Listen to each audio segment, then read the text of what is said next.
અને હવે વાત કરીએ આણંદમાં બની રહેલા 2 લેયર બ્રિજની કે જ્યાં કામગીરી શરૂ થતાં જ માર્ગ અને મકાન વિભાગ અને નગરપાલિકા આમને સામને આવી ગઈ છે। જી હા, અમૂલ ડેરીથી ચોકડી વિસ્તારમાં ટ્રાફિકની સમસ્યા નિવારવા 156 કરોડના ખર્ચે 2 લેયર બ્રિજ બનાવવાનું કામ શરૂ કરાયું।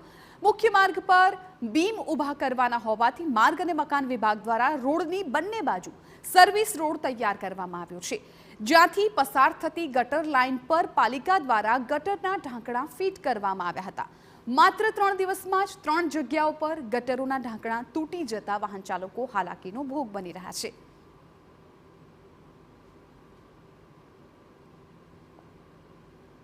મકાન વિભાગ સ્ટેટ દ્વારા આણંદ ગણેશ ચોકડી પાસે 2 લેયર બ્રિજ બનાવવાની કામગીરી 3 દિવસથી ચાલુ કરવામાં આવી છે।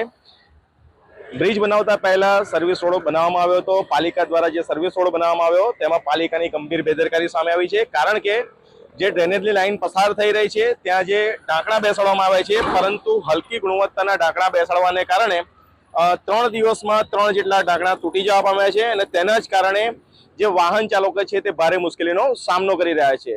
બીજી તરફ આ ઘટના બનવાને કારણે પાલિકા તંત્ર હવે હરકતમાં આવ્યું છે અને જે ગટરના ઢાંકણા થોડા દિવસ પહેલા જ બેસાડેલા હતા તે હટાવી નવા ઢાંકણા બેસાડવાની કામગીરી ચાલુ કરનાર છે।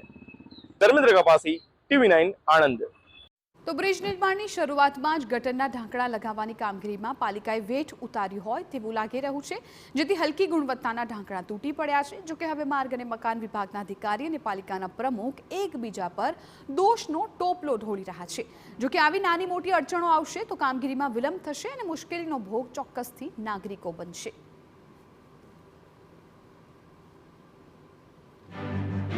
ત્યાં આગળ જે સર્વિસ રોડ ઉપર જે વચ્ચે ગટરની લાઈન ને એ બધું જે આવે છે એ અમારા કાર્યક્ષેત્રમાં આવતું નથી, એ નગરપાલિકાના કાર્યક્ષેત્રમાં આવે છે અને અમારા અંદાજોમાં નગરપાલિકાના ગટરના ઢાંકણા કે એવું કંઈ અમે લોકોએ સમાવેશ કરેલ નથી, એટલે એ જે ઢાંકણા છે એ નગરપાલિકા દ્વારા નાખવામાં આવે છે, એટલે અમારા દ્વારા એ કોઈ કામગીરી કરવામાં આવી નથી। ત્યાં આગળ સર્વિસ રોડ બનાવીને કામકાજ એમનું ચાલુ કરેલું છે, તેમ છતાં અત્યારે જે ઢાંકણા તૂટેલા છે તેમને અમે લેખિતમાં પણ પહેલાં જણાવ્યું હતું, મૌખિક પણ જણાવ્યું હતું, તે છતાં એમણે ઢાંકણા બદલેલ નહીં અને અત્યારે જે ઢાંકણા તૂટે છે એ કામ એમના જે તે કોન્ટ્રાક્ટર છે એમને કરવાનું હોય છે।